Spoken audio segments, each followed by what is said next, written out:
Hello അസ്സാമു അലൈക്കും. എല്ലാവർക്കും simply കളിയിലോട്ട് സ്വാഗതം. ഇന്ന് നമ്മൾ ചെയ്യാൻ പോകുന്നൊരു വാനില ഐസ്ക്രീമിൻ്റെ റെസിപ്പിയാണ്. അപ്പോൾ ഈ ഒരു ഐസ്ക്രീം നമുക്ക് വളരെ പെട്ടെന്ന് ചെയ്തെടുക്കാൻ പറ്റും. പിന്നെ അതുമാത്രമല്ല വെറും 2 ചേരുവകൾ മാത്രം മതി.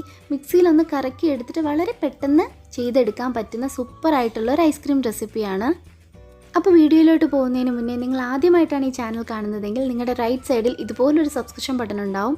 അതൊന്ന് പ്രസ് ചെയ്യുക. അപ്പോൾ തൊട്ടടുത്തൊരു കുഞ്ഞ് ബെല്ലൈക്കൺ വരും. അതും പ്രസ് ചെയ്തിട്ട് ഓൾ എന്ന ഓപ്ഷൻ കൊടുക്കുക. അപ്പോൾ ഞാൻ അപ്ലോഡ് ചെയ്യുന്ന എല്ലാ വീഡിയോസും നിങ്ങൾക്ക് മിസ് ചെയ്യാതെ കാണാൻ പറ്റും. അപ്പോൾ ഇനി നമുക്ക് ഈ ഒരു ഐസ്ക്രീമിന് വേണ്ടുന്ന ഇൻഗ്രീഡിയൻസ് എന്തൊക്കെയാണെന്ന് നോക്കാം. അപ്പോൾ അതിനുവേണ്ടി എടുത്തേക്കുന്ന 2 കപ്പ് ഫ്രഷ് ക്രീമാണ്. ഇപ്പോൾ ഫ്രഷ് ക്രീം വീട്ടിലില്ല എന്നുണ്ടെങ്കിൽ വളരെ പെട്ടെന്ന് നമുക്ക് വളരെ സിമ്പിളായിട്ട് വീട്ടിൽ തന്നെ ഫ്രഷ് ക്രീം ചെയ്തെടുക്കാൻ പറ്റും. അതിൻ്റെ വീഡിയോ ഞാൻ മുന്നേ പോസ്റ്റ് ചെയ്തിട്ടുണ്ട്. അപ്പോൾ കാണാത്തവരുണ്ടെങ്കിൽ ഞാൻ മേളിൽ ലിങ്ക് കൊടുക്കാം, ഡിസ്ക്രിപ്ഷൻ ബോക്സിൽ ലിങ്ക് കൊടുക്കാം. കണ്ടിട്ടില്ലാത്തവർ അതൊന്ന് പ്രസ് ചെയ്തിട്ട് ആ വീഡിയോ ഒന്ന് കാണാം. ഇനി നമുക്കിതൊരു മിക്സിയുടെ ജാറിലോട്ട് മാറ്റി കൊടുക്കാം. അപ്പോൾ 1 കപ്പിൽ ഐസ്ക്രീം ചെയ്താൽ മതി എന്നുണ്ടെങ്കിൽ 1 കപ്പിൽ ചെയ്താൽ മതി. ഞാനിവിടെ 2 കപ്പ് ഫ്രഷ് ക്രീമാണ് എടുത്തിട്ടുള്ളത്. ഇനി അതിലോട്ട് 3 ടേബിൾ സ്പൂൺ നമ്മുടെ സാധാരണ പഞ്ചസാര ഉണ്ടല്ലോ അതും കൂടെ ചേർത്ത് കൊടുക്കാം.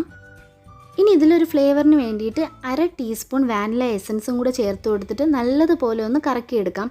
ഒരുപാട് സമയമൊന്നും ഇങ്ങനെ ബീറ്റ് ചെയ്തെടുക്കണ്ട. ജസ്റ്റ് ഈ ഒരു ഫ്രഷ് ക്രീമും പഞ്ചസാരയും കൂടെ ഒന്ന് മിക്സായി കിട്ടിയാൽ മതി. അപ്പോൾ ഇപ്പോൾ ജസ്റ്റ് ഇതുപോലെ ഒന്ന് കറക്കി എടുത്തിട്ടുണ്ട്. ഞാൻ ആ മിക്സിയുടെ ജാറൊന്ന് മാറ്റിക്കൊടുത്തു. കാരണം നമ്മുടെ മിക്സിയുടെ ജാറിൽ ഏറ്റവും ചെറിയ ജാറിലാണ് ഞാൻ ഫ്രഷ് ക്രീം കംപ്ലീറ്റ് ആയിട്ട് എടുത്തത്. അപ്പോൾ അത് നിറഞ്ഞു പോയതുകൊണ്ട് നമ്മുടെ രണ്ടാമത്തെ ജാറുണ്ടല്ലോ അതിലോട്ട് വെച്ചിട്ടാണ് ബാക്കി കംപ്ലീറ്റ് ആയിട്ട് അടിച്ചെടുത്തത്.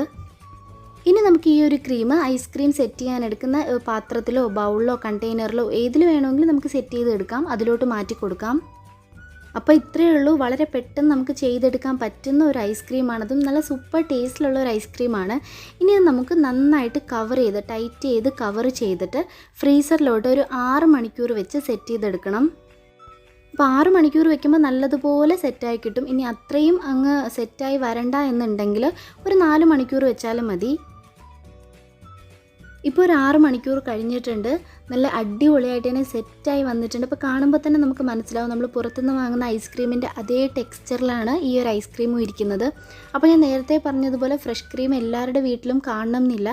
അപ്പോൾ ഇല്ലാന്നുണ്ടെങ്കിൽ നമ്മുടെ ആ ഒരു വീഡിയോ ചെയ്തിട്ടുണ്ട്. തീർച്ചയായിട്ടും അതുപോലെ നിങ്ങൾക്ക് ട്രൈ ചെയ്ത് നോക്കാവുന്നതാണ്. ഇനി നമുക്കിതൊന്ന് സ്കൂപ്പ് ചെയ്തെടുക്കാം. അപ്പോൾ സ്കൂപ്പറൊന്നുമില്ല, ഞാൻ സാധാരണ നമ്മുടെ വീട്ടിലുള്ള ഒരു കയ്യിൽ വെച്ചിട്ടാണ് സ്കൂപ്പ് ചെയ്തെടുക്കുന്നത്. അപ്പോൾ തീർച്ചയായിട്ടും ഈ ഒരു റെസിപ്പി എല്ലാവരും ട്രൈ ചെയ്ത് നോക്കണം. ഒരുപാട് റിക്വസ്റ്റ് വന്ന ഒരു റെസിപ്പിയാണ്. കാരണം പുറത്തുനിന്ന് വാങ്ങുന്ന ഐസ്ക്രീമിൻ്റെ അതേ ടേസ്റ്റിൽ നമുക്ക് വീട്ടിൽ എങ്ങനെ ചെയ്തെടുക്കാം എന്നുള്ള ഒരു വീഡിയോ ചെയ്യണം എന്ന് പറഞ്ഞിട്ട് ഒരുപാട് റിക്വസ്റ്റ് വന്നിട്ടുണ്ടായിരുന്നു. അപ്പോൾ അതുകൊണ്ട് തന്നെ ഞാൻ ഒരുപാട് ട്രൈ ചെയ്ത് നോക്കിയിട്ട് എനിക്ക് ഏറ്റവും ഇഷ്ടപ്പെട്ട റെസിപ്പിയാണിത്. അതുകൊണ്ടാണ് ഇതിപ്പോൾ പോസ്റ്റ് ചെയ്യുന്നത്. തീർച്ചയായിട്ടും നിങ്ങളിത് എന്തായാലും ട്രൈ ചെയ്ത് നോക്കണം. ഈ ഐസ്ക്രീം കാണുമ്പോൾ തന്നെ എല്ലാവർക്കും മനസ്സിലാവുമല്ലേ നമ്മൾ പുറത്തുനിന്ന് വാങ്ങുന്ന ഐസ്ക്രീമിൻ്റെ അതേ ഒരു രീതിയിലാണ് ഇരിക്കുന്നത്. പിന്നെ കഴിക്കാനും നല്ല ടേസ്റ്റാണ്. കണ്ടൻസ് മിൽക്കോ വിപ്പിംഗ് ക്രീമോ ഒന്നും വേണ്ട. വീട്ടിൽ തന്നെ വളരെ പെട്ടെന്ന് മിക്സിയിലൊന്ന് കറക്കി എടുത്തിട്ട് ചെയ്യാവുന്ന ഒരു ഐസ്ക്രീമാണ്. പിന്നെ കുട്ടികൾക്കൊക്കെ ഇത് വളരെ ഇഷ്ടമാവും. അത്ര സിമ്പിളും നല്ല സൂപ്പർ ടേസ്റ്റുമാണ്. അപ്പോൾ ഇന്നും നമുക്ക് ഒരുപാട് പേർക്ക് ഹായ് പറയാനുണ്ട്, വിഷസ് പറയാനുണ്ട്. അപ്പോൾ ഹായ് പറയാൻ പറഞ്ഞവർക്കെല്ലാം ഒരു സ്പെഷ്യൽ ഹായ്, വിഷസ് പറയാൻ പറഞ്ഞവർക്കെല്ലാം ഹാപ്പി ബർത്ത്ഡേ. എല്ലാവരുടെ പേരും ഞാൻ ഈ സൈഡിൽ മെൻഷൻ ചെയ്യാം.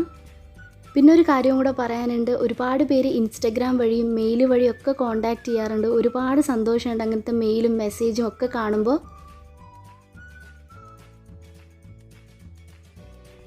അപ്പോൾ ഈ റെസിപ്പി നിങ്ങൾ എന്തായാലും ട്രൈ ചെയ്യുമെന്ന് വിചാരിക്കുന്നു. വീഡിയോ ഇഷ്ടപ്പെട്ടാൽ ലൈക്ക് ചെയ്യാനും കമൻറ്റ് ചെയ്യാനും മറക്കരുത്. Stay at home, stay healthy. Thanks for watching. See you in another video. അസ്സലാമു അലൈക്കും. അസ്സലാമു അലൈക്കും.